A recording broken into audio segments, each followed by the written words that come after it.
Hey, what's up? This is Mighty Ash. I'll put the description up at the beginning, so you already know what this is. Putting together a mixtape. Thanks for the request. I'm not going to say challenge, because obviously it wasn't a challenge. It shouldn't be a challenge. Anyone should be able to pick their favorite bands and stuff and find music that's suitable to fit into that category. So this is the Word to Your Daughter mixtape of hip-hop music for 12-year-old girl, educational. For educational, I'm going to be pushing more for musical education.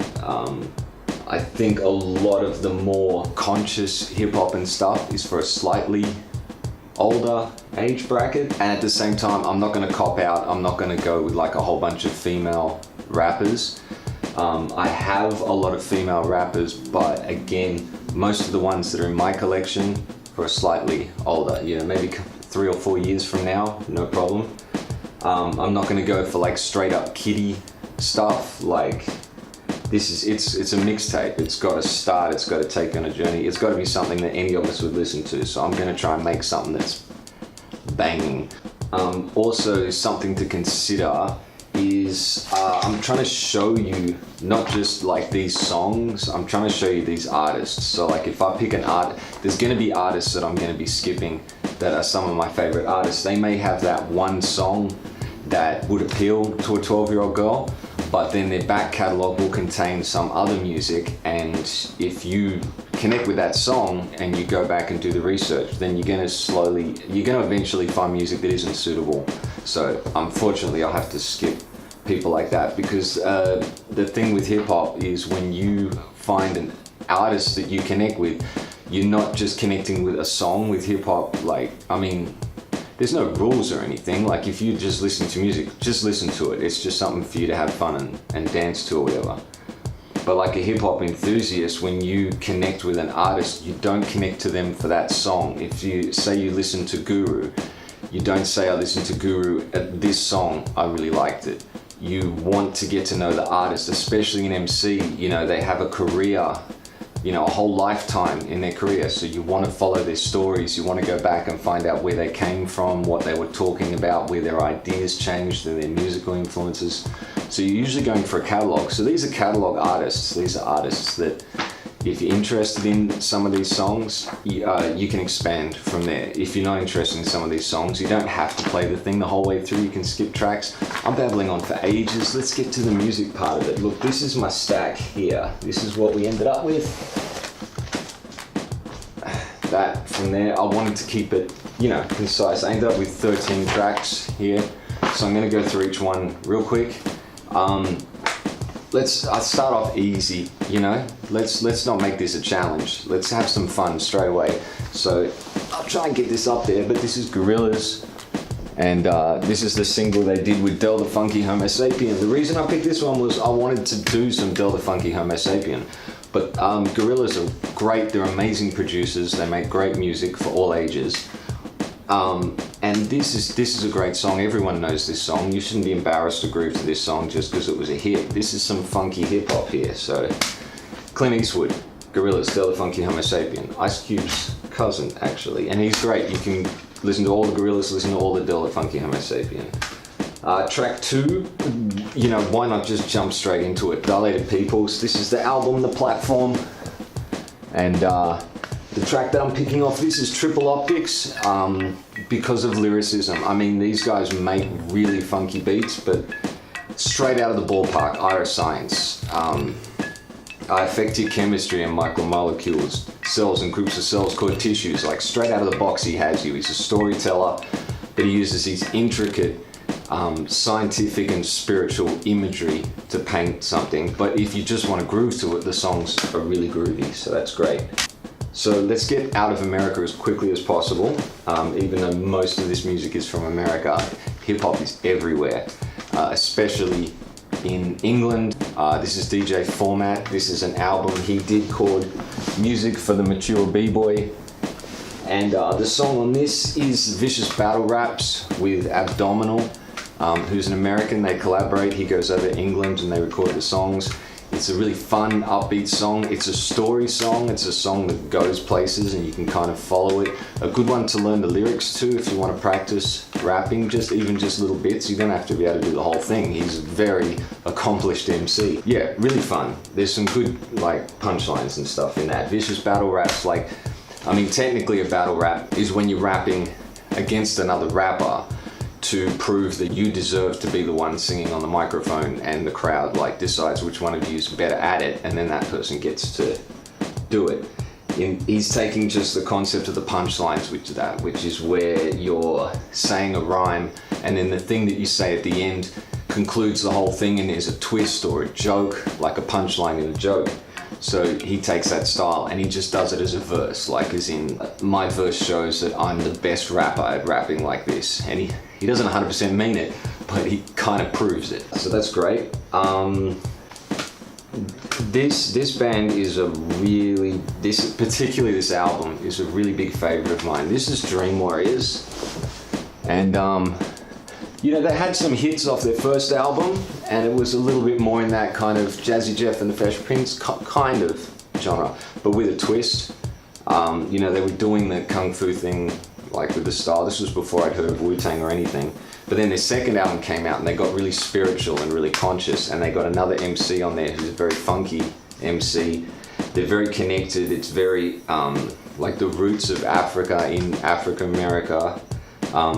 But they use symbolism and imagery from all religions and stuff, but not in a God way, in a spirit way. Like it's all about self-empowerment. So that's the song we're doing is Are We There Yet? It's not a particularly conscious song. It's just really nice. These guys are nice. I listened to Dream Warriors a lot when I was younger. Well, what year was this?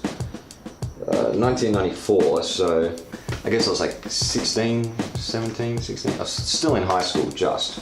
Okay. Beastie Boys is my favorite band of all time from any genre. If you want to say a band, writing songs, producing albums, playing live shows, the instruments they play, their characters, their professionalism, their creativity, Beastie Boys is number one. There's no band that has been a bigger influence on me musically, but there's no band that I listen to more than Beastie Boys. And this was when I was in high school, so they released Check Your Head, and that was a big hit because they went back to like the musical side of hip hop, which is like old school, like where it kind of started. And then this was like their peak, and the first proper song straight out of the bat is Sure Shot on this album, and it was a single and it was released as a film clip, and it blew everyone's minds. Arguably, yeah, just the greatest moment in the greatest band, in my opinion. It's good too because by this time they weren't shy anymore about talking about stuff. They weren't just rocking the beat as they did earlier, and they did that a bit later. They kind of mixed it up. This was when they were probably at their most conscious and their most spiritual. And there's some good messages, and there's like old school funky stuff. If you don't know, you know, the feminist side to where these guys went and the Buddhist side, then you need to study Beastie Boys closely because it's all in there. But also incredible musicians. I saw them live a couple of albums after this. I missed this one. I think maybe I was too young to go to the show, or no, because it was high school. I think Death Wish Cast opened up for them. Let's see, this album was 1994. So if you listen to this song here, which is Death Wish Cast with ASK, he talks about this. He says, he's talking about Beastie Boys, and he says something like, imagine me and them on the same stage. People laughed at the shortest kid in the 8th grade, but years later there it is on a flyer. Death Wish Cast opened for Beasties in 95. And so this was released in 94, so 95 would have been this tour. So I was in Newtown at the time, at high school. Oh my God, this is gonna take forever, sorry, we're only just getting started.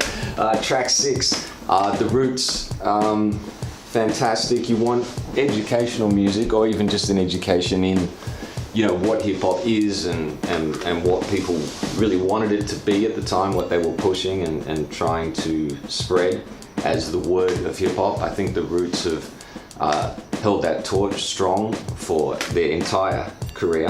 The song I'm going with, the Roots, I'm actually going with You Got Me. Now, there is like some straight up hip hop, there's some very masculine, conscious stuff on here. You Got Me is a love song. I mean, who doesn't like a love song? I mean, you're gonna have a mixtape, you gotta put a love song on there, right? I mean, just because we're hip hop and we're rappers, or we're too good, like hip hop's about talking about things. Hip hop's about expressing consciousness, philosophy, but also feelings and emotions and connections between people. We're trying to make connections with hip hop. And love, you know, it's a universal thing. It's probably one of the most important subjects, I think, in the universe if you're prepared to think positively. So why wouldn't you sing about that if you're going to sing about something? You know, at least one track on the album, they came out with Erykah Badu. She's an amazing singer. This song is absolutely beautiful. I recommend checking out any of Erykah Badu's singing. She's fantastic. She really shines on this. Run DMC.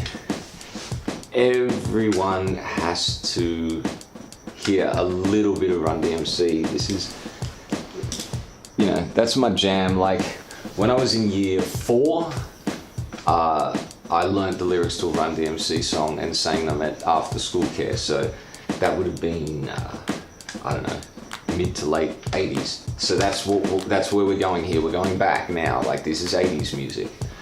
Their influences were very much from the street. They were very much like Cold Crush Brothers and bands like that.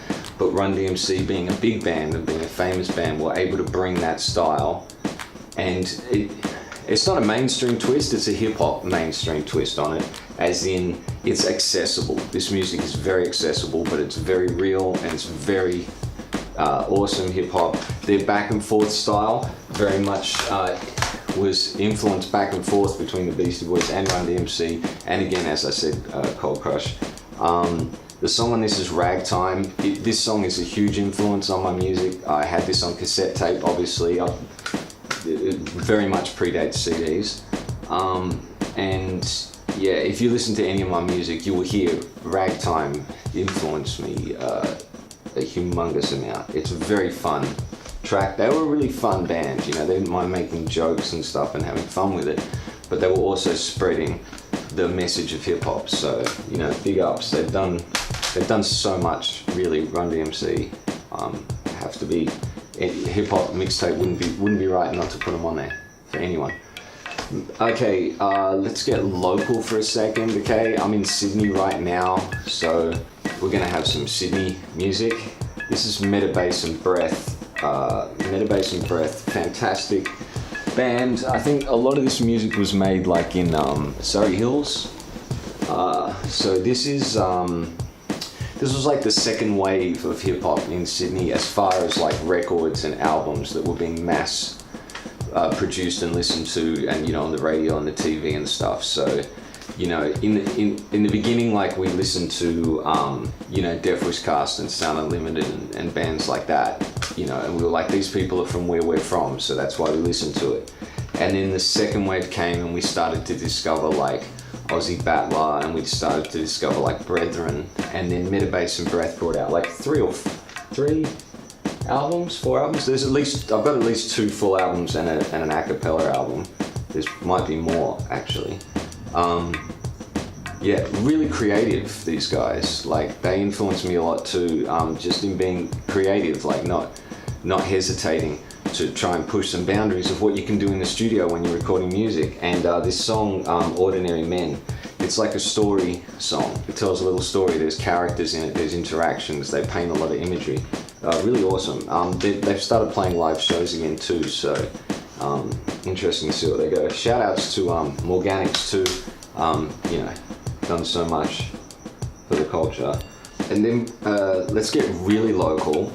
This is an album I've got called Song Nation, and this is by the Desert P Media thing put this together. I highly recommend looking this up. I'm sure you can buy this. Some of these artists, like if I'm gonna make this video public, so if anyone like gets into these artists, I highly recommend it. Any opportunity that you can to support the artists. If you support this sort of music, there'll be more of this sort of music. So if you like it, if it's buying their music, if it's liking their Facebook page or whatever, or even just playing their music to someone else and telling them who it is and where to find it, just spreading the message, you know. So this is the Walgett Warriors, and this is the song Get Movin'. And the Walgett Warriors are New South Wales, so this is Indigenous New South Wales hip hop. You can't get more relevant than that. And then let's calm down for a minute. Let's have a look at De La Soul. De La Soul is a band whose catalog is flawless. You know, you can listen to any of their music at any time with anyone around. Some of their earlier stuff is very tongue-in-cheek and very experimental. Now at the time, you know, it was, of course we gave them props for that. I think in retrospect, if you'd never heard De La Soul and you went straight back to the beginning, there's a risk there in just how goofy and loose they are. You might miss the fact that that's not what they sounded like, you know, more recently. They've developed a lot of different sounds and different styles over the years, so I'm going for something like right in the middle. So with this one I'm going with Big Brother Beat, which that's the one with Mos Def on it, yeah? Yeah, it's got Mos Def on it, so that's really groovy. That's a very funky track. I love this band. And then I'm not just putting an old school track on for the sake of it. You know, there has to be an old school track on there. There has to be something very different to that. So we're going to go with Magic's Wand by Houdini. And it is a very old school track, but that's not why I listen to it. I listen to it because it's one of my favorite songs. I love that song, everything about it, the whole thing. It's a really pumping track. Arrested Development. Oh look, unfortunately I know this is greatest hits. You know, I had a lot more CDs than this, but I've been collecting CDs since they first started making CDs, so they haven't all made the journey. Some of them have ended up in other places. So, you know, obviously I bought all their albums and went to their shows and supported them, but I ended up with the greatest hits in the collection. I'm going with Fountain of Youth, because it's a funky song, but it still shows you speeches, consciousness and spirituality. This is another band that very much connects, as I was saying, with the African style, the African side of African America. They're a very conscious band, but they're very groovy, very spiritual, but in a let your hair down, get out in the sunshine, be beautiful to people sort of music. So you can't really fault them on that. It was one of the first live hip hop bands that I saw, like as a big show. So mad props to them. I think when you listen to Speech's, you can tell when you listen to his lyrics. Like, I've never met Speech, but like I can tell he's a really beautiful person. I think he was who we had before we had like Michael Franti. In fact, Michael Franti should have been on this mixtape, but again, like I think maybe because he's quite conscious, like in an adult way, so I think that music's maybe for a little bit later. And then finally, to finish it off, I never can go past this album. This is Sound Unlimited Posse, and Kicking to the Undersound album, Postcard from the Underside, sorry. Kicking to the Undersound was the single, but we're not going with the single, we're going with what was my favorite track at the time when it came out, which is Piece by Piece, because it's so funky. This was the first band I heard here in Sydney that were doing the sort of thing that I wanted to do when I grew up. So hearing this album made me realize that I could do that, because here was someone who has grown up in Sydney and is making the sort of music I want to do. So I knew I was on track. I knew that that was possible. So I was very much looking up to Code Blue and Rosano. Match, you know, honorary mention to Skunk Hour, obviously, same period. But again, Skunk Hour, the Skunk Hour I have, it still touches on a little bit more adult philosophy, so we're going to take it easy and go with like the peace and love stuff. Mad shout outs to Rosano as well. He's done so much for developing what eventually became Sydney hip hop and our sound, and I have hung out with him. He's a legend. But when I was in high school, I looked up to him so much I was too shy to talk to him. So yeah, that's pretty funny. But yeah, he's an awesome dude. They also did the Renegade Funk Train album with my man DJ ASK. This is a very funky album too, but I'm going with a little bit more old school, and you know. So that's the list. As you can see, I managed to get just 13 tracks out of what I just went with what I have on CD. We're not looking at cassette tapes or digitals or like vinyl. Because this is a public video, obviously I'm not going to be playing any of this music. I encourage you to go digging and find some of these artists if you haven't heard them. If you want, I mean, you don't have to physically dig these days. You can just Google, put this mixtape together, sit down and have a listen to it. Let me know what you think, just for fun. So that's it. That's the Word to Your Daughter mixtape. And yeah, I hope you like it. Mighty Ash. Peace.